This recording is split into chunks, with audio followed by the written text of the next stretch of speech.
투표지 부족 사태에 여야는 한 목소리로 진상규명이 필요하다는 입장이면서도 엇갈린 셈법을 내놓고 있습니다.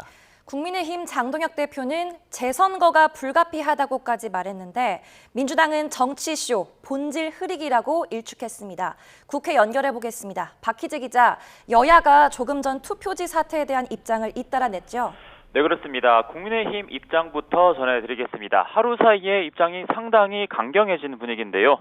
장동혁 대표는 아침에 올린 SNS에서 그간 신중론을 펴오던 재선거에 대해 피할 수 없는 문제가 됐다며 운을 띄웠습니다.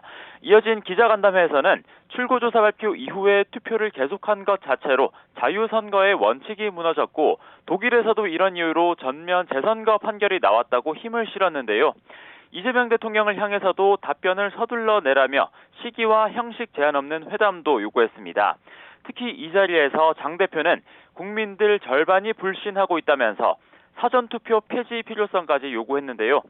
사전투표 폐지는 부정선거론자들의 대표적인 주장 가운데 하나인데 이들의 주장을 일축할 게 아니라 부정선거론의 싹을 자르면 되는 일이라며 사전투표 없이 본투표를 3일로 늘리는 방안을 그 대안으로 제시하기도 했습니다.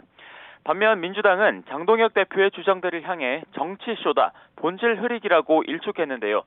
강준현 수석대변인은 기자회견에서 민주당은 이미 국정조사를 포함해 모든 투표지 부족 사태와 관련한 진상규명 조치를 약속했고 이 대통령도 책임규명을 천명했다고 말했습니다. 별도로 선관위 개혁기구에 대해서도 모든 수단을 동원하겠다며 그 구성을 검토 중이라고 설명했고요.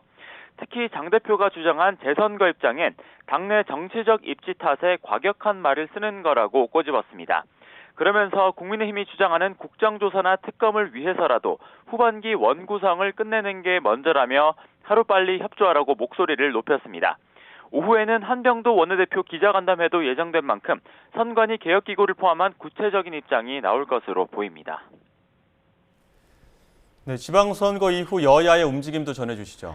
네, 6.3 지방선거가 마무리된 가운데 더불어민주당의 주요 이슈는 차기 당권 경쟁으로 옮겨가는 분위기입니다. 민주당은 이번 주부터 전당대회 준비위 설치를 비롯한 전대 준비 작업에 착수할 예정인데요. 강준현 수석대변인은 전당대회와 관련해 현재 8월 17일과 30일 그리고 9월 6일까지 3가지 안을 두고 조만간 최고위에서 결정할 거라고 밝혔습니다. 이어서 연임에 도전하는 대표 사퇴 시한은 규정에 없는 만큼 최고위 결정 사항이라고도 언급했습니다. 특히 6.3 지방선거 결과를 평가하는 백서 발간에 대해서도 다음 주 최고위를 통해 평가위 구성 원칙 등을 논의하겠다고 말했습니다. 차기 원내대표 선거를 앞둔 국민의힘에서는 선거일을 둘러싼 출마자들 간 신경전이 가열되고 있습니다. 송원석 전 원내대표가 조기 사퇴 의사를 밝히면서 선거가 앞당겨진 건데 출마자인 김도읍, 성일종 의원이 선거 날짜가 다소 빠르다며 선거일 연기를 주장한 건데요.